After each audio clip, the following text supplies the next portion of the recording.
সংবিধানকে ছুঁড়ে ফেলে দাও। সংবিধানকে ছুঁড়ে ফেলবো কেন? সংবিধানকে মনে করায় দেয় যেটা ৭১-এর পরাজয়ের দলিল।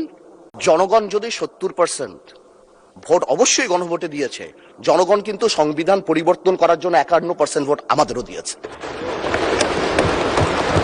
সংবিধানকে ছুঁড়ে ফেলে দাও। সংবিধানকে ছুঁড়ে ফেলবো কেন? সংবিধানকে মনে করায় দেয় যেটা ৭১-এর পরাজয়ের দলিল। আমি সংবিধান কেন ছুঁড়ে ফেলে দেব? এই সংবিধান দিলে গাত্রদাহ কেন হবে? আমরা সেভাবে করব। আপনারা বসেন, আমাদের নোট অফ ডিসেন্ট আছে, let's talk, let's sit down. জনগণ যদি ৭০% ভোট অবশ্যই গণভোটে দিয়েছে, জনগণ কিন্তু সংবিধান পরিবর্তন করার জন্য ৫১% ভোট আমাদেরও দিয়েছে। তো সেটাও তো গণভোট, অফকোর্স গণভোট। আজ আপনারা অনেকে বলেন অবৈধ, আমি অবৈধ বলতে চাই না, ইটস টু হার্শ, রিগরাস, বাট এটা সত্যি। এটা it cannot be traced back in the constitution, so it is a mere unconstitutional thing. আপনারাই তো বলছে অবৈধ, আমি তো ইলিগাল বলতে চাই না, বিকজ এই গণভোট আমরা চেয়েছি, is a gesture of ours, we want to involve the people of the country. আমরা জনগণকে সম্পৃক্ত করতে চেয়েছি, এই কারণে আমরা গণভোটে রাজি হয়েছি, আমরা চেয়েছি। এখন গণভোটে আপনাকে একটা কথা বলি, আসলে বলা উচিত না, ইন্টারিম গভর্নমেন্ট তো আমাদেরই ছিল, কিন্তু কিছু টেকনিক্যাল লেকুনা, কিছু পলিটিক্যাল ব্লাফ তো আমরা পেয়েছি। যেমন আপনারা গণভোটে ব্যালটে 4টা কথা বলেছেন। আচ্ছা চিন্তা করেন তো ভাই, একটা ভোটারের কাছে যদি আমি জিজ্ঞেস করি যে আমি একটাতে ভোট দিতে চাই না, I do not agree with one of the provision, আমি কি করব? হ্যাঁতে ভোট দিব না নাতে ভোট দিব? জবাব নাই। আপনি আমাকে বাধ্য করেছেন, আপনারা জনগণকে বাধ্য করেছেন। তাহলে আপনি এখানেই প্রথম থেকে বলে দিচ্ছেন সংসদ নিম্নলিখিত প্রস্তাব সমূহের প্রতি আপনার সম্মতি জ্ঞাপন করিতেছি না। তার মানে এই আদেশ, যেটাকে বারবার ইলিগাল বলা হয়, আমার ভাই আইনও দিল, ওই আইনের ব্যাপারে আমি আসতেছি। তো এই আদেশে এতগুলি আদেশ, এর মধ্যে থেকে মাত্র মাননীয় স্পিকার 4টা নিয়ে আপনি গণভোট করলেন, মানে বাকি আদেশের তো দাম নাই, এটা আপনি বলে দিলেন। You only need consent. মাত্র এই 4টে আপনি জনগণের রায় ছিলেন, আর আপনার যে বাকি প্রভিশন গুলি আছে সেগুলি রায় কোথায়? সেগুলি আপনি চান নাই। তার মানে you yourself undermine the provision of the আদেশ অফ দ্য অর্ডার।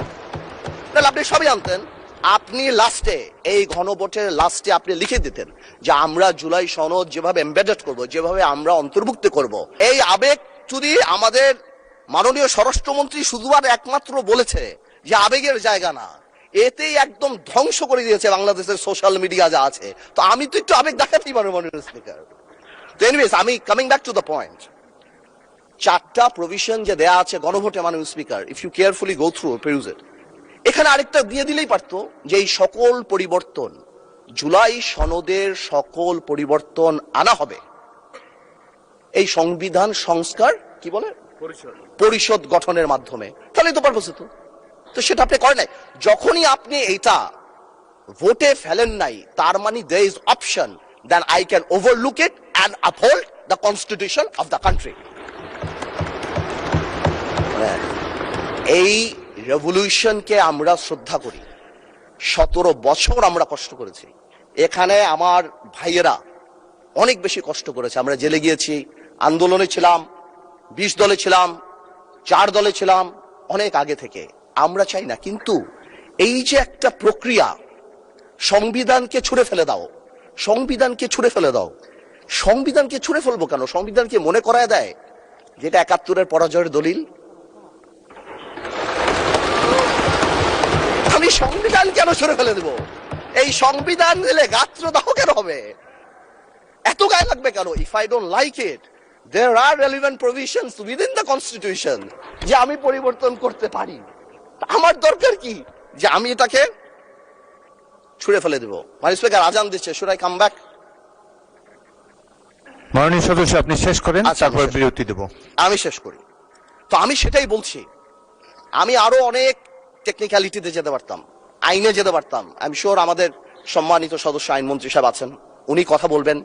আমি শুধু একটা জেনারেল কথা বলি, ইউনিটি ইজ দ্য কি। এবং আগেও যেটা বলছি, এখনো সেটা বলি, দ্যাট সংবিধানের উপরেও আমাদের রেসপেক্ট থাকতে হবে।